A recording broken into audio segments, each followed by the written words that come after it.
Wednesday Spotlight is none other than our very own Dan Spickard. Dan has been like David said earlier, a member of the boom call community since the very beginning of our first call, but his career at LFG long predates that. Outside of LFG, where he's a perennial Leaders Club qualifier, he's incredibly active in our hometown community of Weirton, West Virginia, where he's a member of Rotary, founder of Blue Stream Farms, and a active member of everything that goes on inside of the Weirton community. So with that, I want to turn it over to Dan Spickard. Dan, welcome to the call this morning.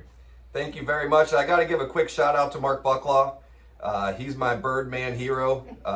Kim and I have been dealing with 2 days of a bird that got into our wall through a hole in the roof. And he came in, we cut the wall open, and he reached in and pulled those birds out. And he actually saved a couple of birds. 6 total were in there. I was home last night while the texts were coming through, and I was so glad I wasn't there because my arms are a couple inches longer than Mark's, and that would have been me pulling the birds out. So glad Mark was there. But Dan, you've been with LFG for how many years now? Well, let's think about it. It's 2006 is when February of 2006.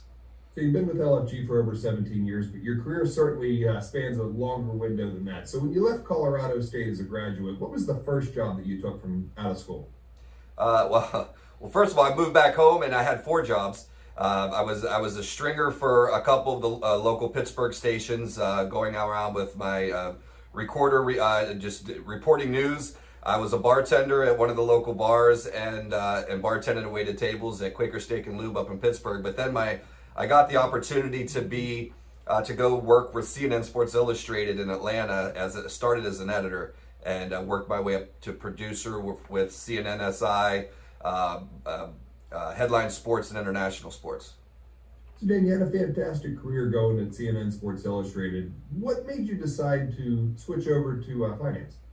Well, one, I've always had a passion for it, but the other thing is, my wife, Linda, and I decided that we wanted to start our family. We were at that stage in our life, and we were looking around the city of Atlanta for a home to purchase. We both kind of came to the realization that if we did purchase our home down there, our closest relative was my dad in Nashville, Tennessee. And that's quite a distance. And we both agreed that we wanted to raise our children, not only in an environment that was good for them, but also we wanted to make sure that our family we're raising our kids around our family, and they were close with their cousins and nieces, nephews, and everybody in the family. So when you first moved back up to the Weirton area into the Ohio Valley, you didn't immediately go to LFG. Where were you before you came to LFG? That's a funny story. So my wife's a pharmacist, and when we made that decision, especially at that point in time in the pharmacy market, finding a job was very easy. And so when I actually started looking in Atlanta while I was down there for alternative opportunities, and I called a friend of mine who said that she was working for a pharmaceutical sales company, and I asked her, are there any opportunities there that I could do? It's just like a stop check for me till I found something more or something different. And she let me know there's no jobs. We don't have anything open right now, but you should talk to my husband. He's a financial planner with Prudential.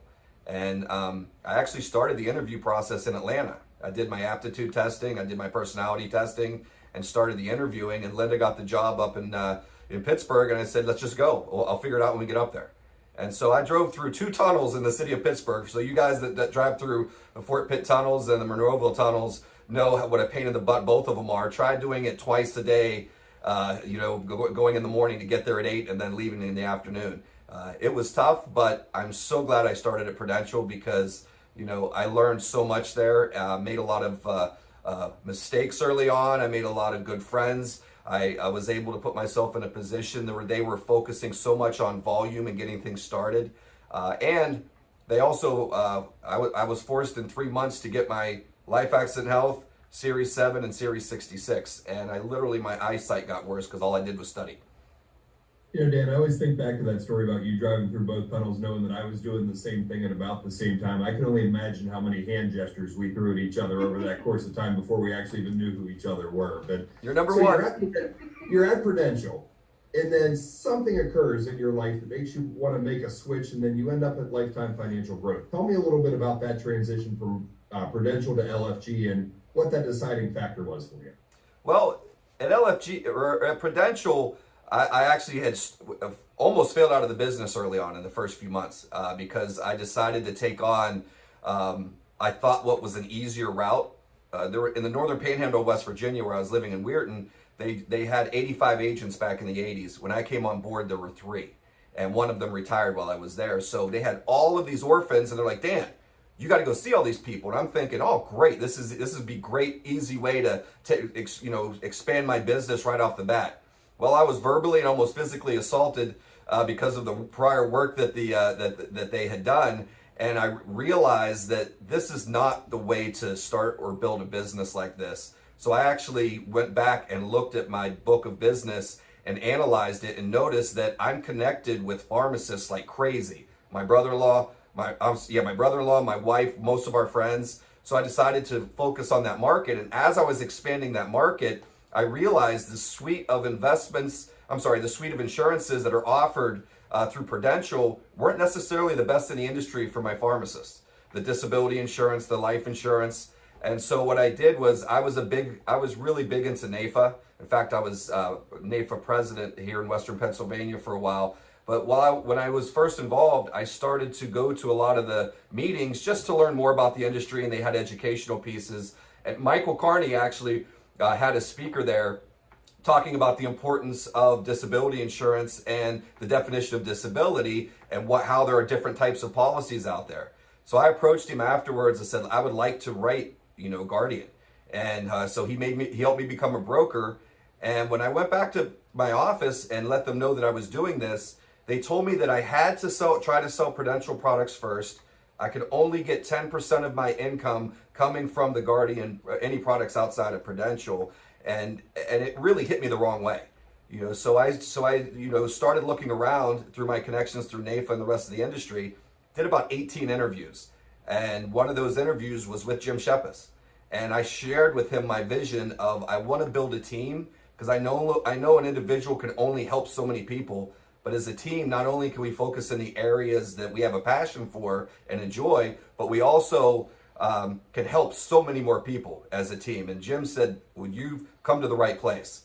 And Linda and I actually went up to have dinner with Jim, and Linda said to me in the car, she's like, what are we doing here? You're having so much success at Prudential. Why are you even considering this?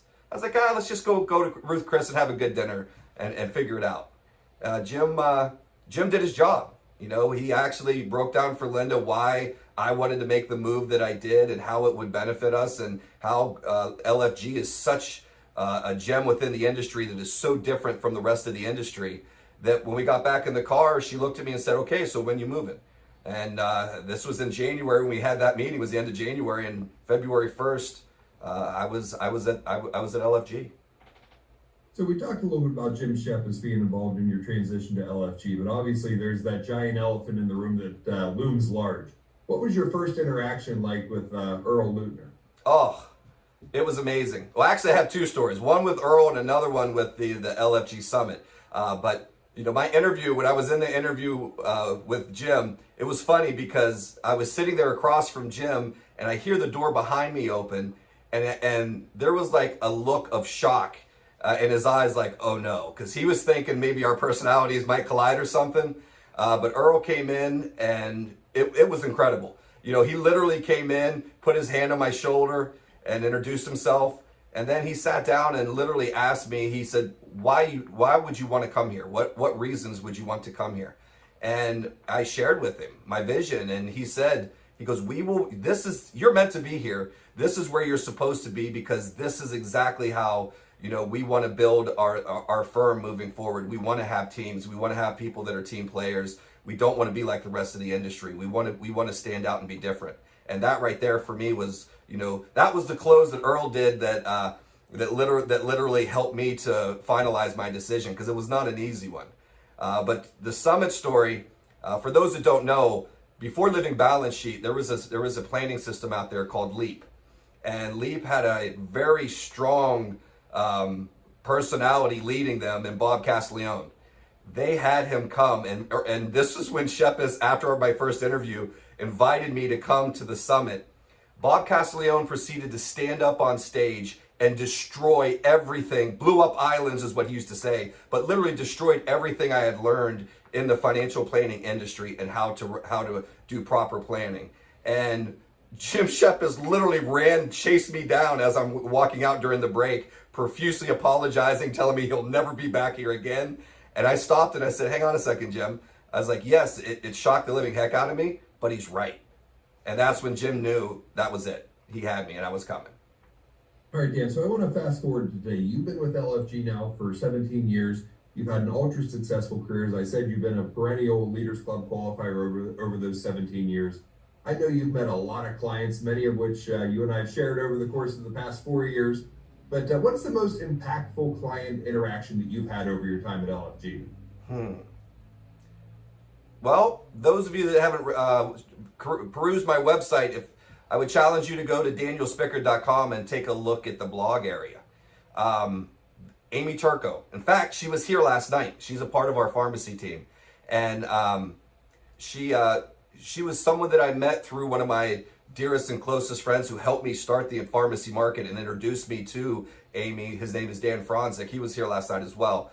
But I met Amy and her husband, Luke. She was a recent Pitt grad and working for CVS. And I just did our planning process. What you will do in the LBS story is what I did. And I took her through the process and she did the right things. She bought life insurance. She bought disability insurance. Well, she bought life insurance through human life value, combination of whole life and term. She bought disability insurance, to protect her unearned income. And we started a wealth building account to create their savings plan. Fast forward every single year. It was like clockwork. I would get the FIO notice in GOL, and that day or the next day I would get the phone call from Amy. Dan, do we really need this disability insurance? We keep paying these premiums. Nothing's happening to me. Well, fast forward a couple years later, they had their first child. I remember going to see them and seeing their newborn and her having some issues. She goes, yeah, I was a little dizzy after the after the birth, but she was fine a couple days later. Then they had their second child, and that second child, she was pretty dizzy for a couple of weeks, and having some major issues, but it cleared up. Then when they had their third child a couple years later, it never went away. And in fact, she was 15 to 20 days out of the month, had to be close to something that she could, vomit into because the vertigo was so bad that it was that she couldn't work. So I remember getting the phone call. In fact, I was on the third floor in Jim Shepis's office, pacing the floor as she was bawling because her life was over, financially, she thought. And it was really cool because I got to let her kind of get it out. And then I said, Amy, hang on a second. And she said, what? I said, you remember those phone calls every single year that you fought me on? And I said, keep the disability insurance. And she said, yes. And I said, all of your take-home income is going to be taken care of. And not only that, your life insurance is going to be paid for by waiver of premium. And she literally broke down on the phone and said, thank you. And getting a little emotional because she is the epitome of what we do and why we do it. Because that family, if it wasn't for the planning that we did, they would be in a horrible position, in a really bad position. And she'll tell you, you know what, Dan? She goes, I'll give it all back to be normal again, but because of the planning you guys did, we are going to be okay for the rest of our lives financially. And I can be here for my family. They can stay in the same house that they grew up in. They can go to college and we can help them the way that we wanted to. Nothing has changed, financially. What I do with them on a daily basis, in my life is, yes, it's not the best, it's not as good as it was before, but thanks to LFG and the work that you did for us, we're going to be okay. In fact, she's joining our team as an advocate so that more people realize the importance of putting disability insurance in place and in the planning that we do. Incredibly impactful story, Dan, and having Amy want to come back and be part of the team as a broker now is taking that next step in that relationship. And I know we got a little emotional last Thursday on the call with Alex Lead, and they're not going to let us continue to talk on these calls if we start crying every time. Exactly. So we're going to transition a little bit here. Outside of work, Dan, you are so involved in our community, and so much of that focus is around the lives of your two daughters who you and Linda have grown them to be fantastic young ladies who are so incredibly respectful and well spoken. I say to Kim all the time, if our girls end up turning out as well as the Spickard girls, we would have done our job. But you got to really experience something awesome a few weeks ago when you got to coach Bella to a state championship. Share a little bit about that.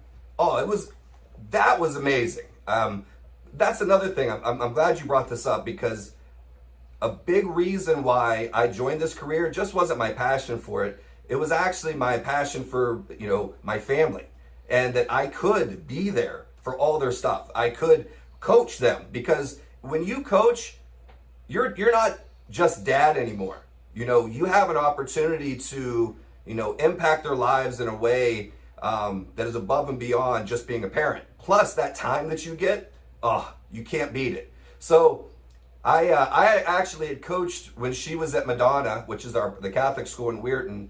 I had helped my oldest daughter because they didn't have a sprint coach, so they asked me to come in and help because I ran in college, and so I helped them, and both, that was one of my favorite years, because I was able to coach both my daughters, not only in soccer but in track, and they both made states in 4 events. And for me, that was it. I could have retired and walked away. Well, lo and behold, we moved Bella to Weir High, and guess what they didn't have?